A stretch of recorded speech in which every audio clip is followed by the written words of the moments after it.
आज की इस वीडियो में हम जानेंगे कि प्रतिकूल कब्जा क्या होता है, एडवर्स पोजीशन, नियम और कानून और उसकी प्रक्रिया।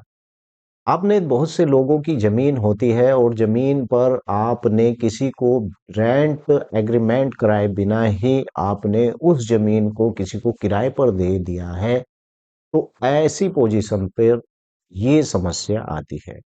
तो चलिए आज की इस वीडियो में हम विस्तार से क्लियर करेंगे कि प्रतिकूल कब्जा कानून आखिर क्या होता है और कैसे इसके साक्ष्य आपको जुटाने पड़ते हैं और क्या प्रतिकूल कब्जा कानून के आधार पर आपको किसी भूमि पर मालिकाना हक मिलता है। अगर कानूनी मालिकाना हक आप भी इसी प्रकार के कब्जे पर पाना चाहते हैं जिस पर आपका किसी की निजी भूमि पर 12 साल से कब्जा है और उस व्यक्ति को पता है, तो क्या आपको मालिकाना हक मिल जाएगा? तो चलिए वीडियो को विस्तार से शुरू करते हैं। लेकिन उससे पहले आपसे गुजारिश है कि इस वीडियो को आप पूरा देखिए और जब आप इस वीडियो को पूरा देखेंगे तो तभी आपके ये पूरी बात समझ प्रतिकूल में कब्जा आएगी। कानून यानी एक सिद्धांत है और जिसके तहत यदि कोई भी व्यक्ति किसी अन्य जमीन पर या फिर निश्चित समय तक लगातार यानी बिना किसी रुकावट के और असली मालिक की जानकारी में कब्जा रखता है, तो उस जमीन पर कानूनी मालिकाना हक पाने का दावा भी कर सकता है।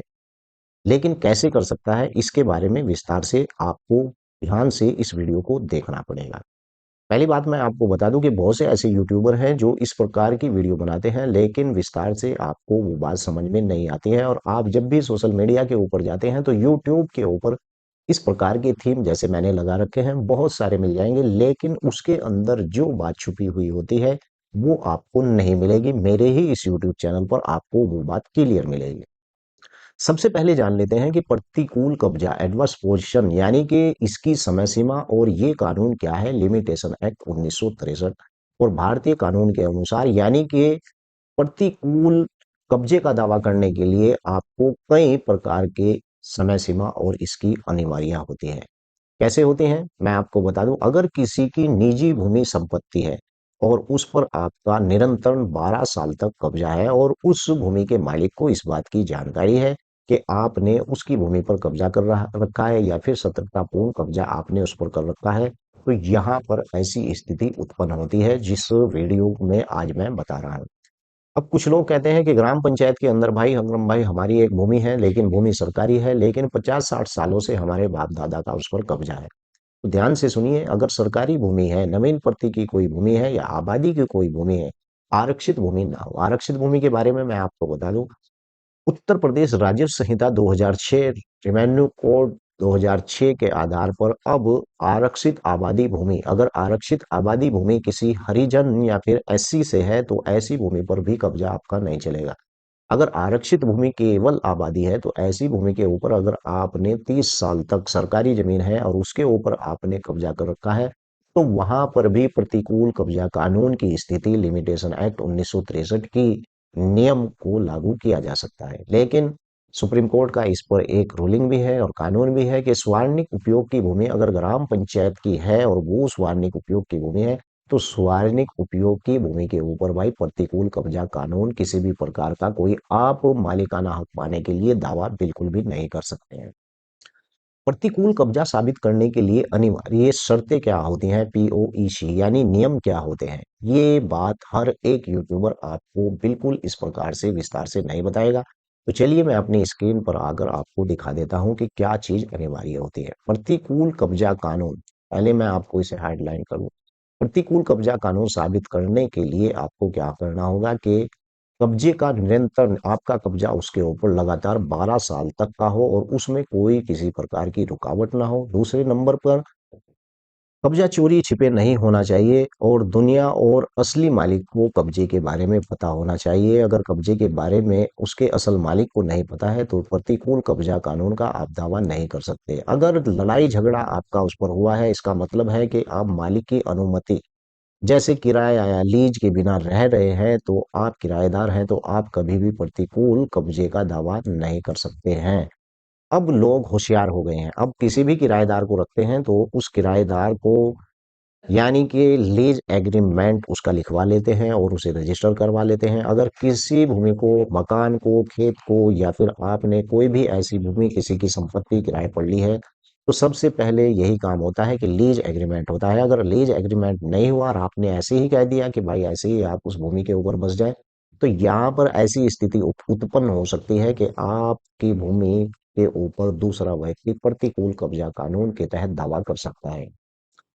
वास्तविक कब्जा ऐसा ना होना चाहिए कि कब्जा आपका जमीन के ऊपर जो भौतिक कब्जा होना चाहिए आपका, और जैसे कि बाउंड्री वॉल होनी चाहिए, खेती करना या फिर उस पर घर बना रहना चाहिए। ऐसा नहीं है कि बस कब्जा है आपका और कब्जा वहां पर साबित नहीं होता है, ना ही कोई बाउंड्री वॉल है और ना ही वहां पर कोई इस प्रकार का कोई भी मकान बना हुआ। तो ऐसी स्थिति में भाई वही मामला उत्पन्न होता है कि आप उस भूमि के ऊपर आप एडवर्स पोजीशन का यानी कि प्रतिकूल कब्जा कानून का दावा बिल्कुल भी नहीं कर सकते। तो चलिए अब मैं अगली बात आपको बताता हूँ। मान लीजिए कि आपका किसी भूमि के ऊपर इसी प्रकार का कब्जा है और कब्जे के आधार पर आपने वो भूमि कब्जा रखी है और उसे 12 साल हो जाते हैं, और होने के बाद उसके मालिक को भी इस बात की जानकारी होती है कि आपका उस भूमि के ऊपर निरंतर लगातार 12 साल से कब्जा है। तो उसके लिए साक्ष्य एविडेंस जो आपके पक्ष में होने चाहिए, कौन से होने चाहिए, ये बात आपको हर एक यूट्यूबर नहीं बताएगा, लेकिन मैं यहाँ पर आपको विस्तार से बता देता हूँ। क्योंकि आपके पास जो जमीन है उसके कागज हैं और आपके पास जो है रजिस्ट्री नहीं है, इसके लिए आपको कब्जे को साबित करने के लिए दस्तावेज जुटाने पड़ेंगे। और वो कौन से दस्तावेज हैं आपके पास? अगर उस भूमि पर आप रह रहे हैं, बिजली पानी का बिल आपके पास होगा।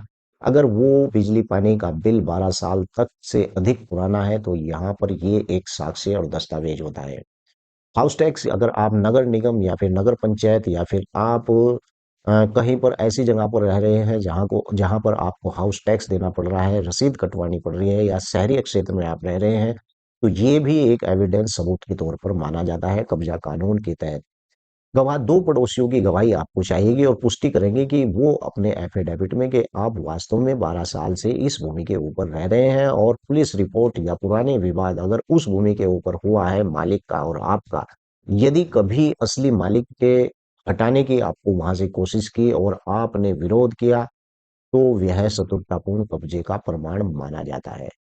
ये वो दस्तावेज होते हैं जो कब्जा कानून को साक्ष्य होते हैं कब्जा कानून के लिए। अब मैं यहाँ पर आपको आखिरी और पहली प्रायोरिटी पर एक बात और बता देना चाहता हूँ कि सुप्रीम कोर्ट का हालिया रुख कब्जा कानून को लेकर क्या रहा है। सबसे पहले आपको बता दूं कि सुप्रीम कोर्ट ने हाल ही में जो फैसले में स्पष्ट बात कही है, वो केवल कब्जा हक नहीं देता है, लेकिन मान लीजिए कि आपका कब्जा है और आपके कब्जे में वो भूमि है, वहां आप साक्ष्य नहीं जुटा पाए या कब्जा बस ऐसे ही है टेम्परेली, तो ऐसा कोई भी व्यक्ति सिर्फ इसलिए मालिक नहीं बन जाता क्योंकि वह 12 साल से वहां रह रहा है। उसे साबित करना होगा कि उसके जो मालिक है उसके हक में उसने चुनौती दी थी या नहीं दी थी। और मुकदमा करना बिल्कुल अनिवार्य होता है। 12 साल के बाद जमीन मालिक आपको नहीं हटाता है तो आपको जो इस प्रकार की घोषणा के लिए दीवानी न्यायालय और सिविल कोर्ट में मुकदमा दायर करना होगा ताकि कोर्ट आपको कानूनी मालिक घोषित कर सके। यानी कि ये सुप्रीम कोर्ट की जो है गाइडलाइन है, और इन गाइडलाइन को आधार मानते हुए ही प्रतिकूल कब्जा कानून का दावा आप तभी कर सकते हैं जब इन गाइडलाइंस को आप फॉलो करें। उत्तर प्रदेश में खेती की जो जमीन है और उत्तर उस पर अगर आपने कब्जा या फिर मामले में आपको धारा 67 के अधीन, पहले ये धारा 122 बी कहलाई जाती थी, आपको शायद याद भी होगा, लेकिन जब से उत्तर प्रदेश रेवेन्यू कोड 2026 लागू हुआ है, तब से इस धारा का नाम 67 रख दिया गया है। और ये 67 धारा बेदखली की ही धारा होती है और इससे बेदखली की कार्रवाई भी की जाती है। यदि जमीन ग्राम पंचायत या सरकार की है तो और जो प्रतिकूल कब्जे का लाभ मिलना लगभग असंभव होता है, और यही मैंने आपको पहले ही वीडियो में बता दिया है। अगर भाई आपने जिस भूमि के ऊपर कब्जा कर रखा है और वो भूमि यानी ग्राम समाज की स्वार्णिक उपयोग की भूमि है, तो ऐसी भूमि पर कब्जा होना असंभव होता है। तो आज की इस वीडियो में मैंने आपको विस्तार से बताया है कि प्रतिकूल कब्जा साबित करने के लिए किन दस्तावेजों की आपको जरूरत पड़ती है, किस प्रकार से आप उस भूमि के मालिक बन सकते हैं। लेकिन इस वीडियो का मतलब ये नहीं है कि आप अभी से ही किसी की भूमि पर कब्जा कर लें, क्योंकि भारतीय कानून के अनुसार कब्जा करना भी एक अवैध है, लीगल है और आपको उसके लिए सजा और जेल भी हो सकती है। लेकिन बता देना बहुत ज़रूरी होता है, कुछ लोगों की ऐसी भी सिचुएशन होती है कि बहुत पुराने सालों से वो कब्ज़ा किए हुए बैठे हो रहते हैं और उन्हें इस मामले का पता ही नहीं होता है, उनके पास इस प्रकार के कोई भी कागज़ नहीं होते हैं। अगर वीडियो से संबंधित आपका कोई भी सवाल है, तो वीडियो के नीचे ज़रूर लिखें और वीडियो को लाइक और शेयर करना बिल्कुल ना भूलें। ऐसी ही वीडियो मैं इस यूट्यूब चैनल के ऊपर बनाता रहता हूँ।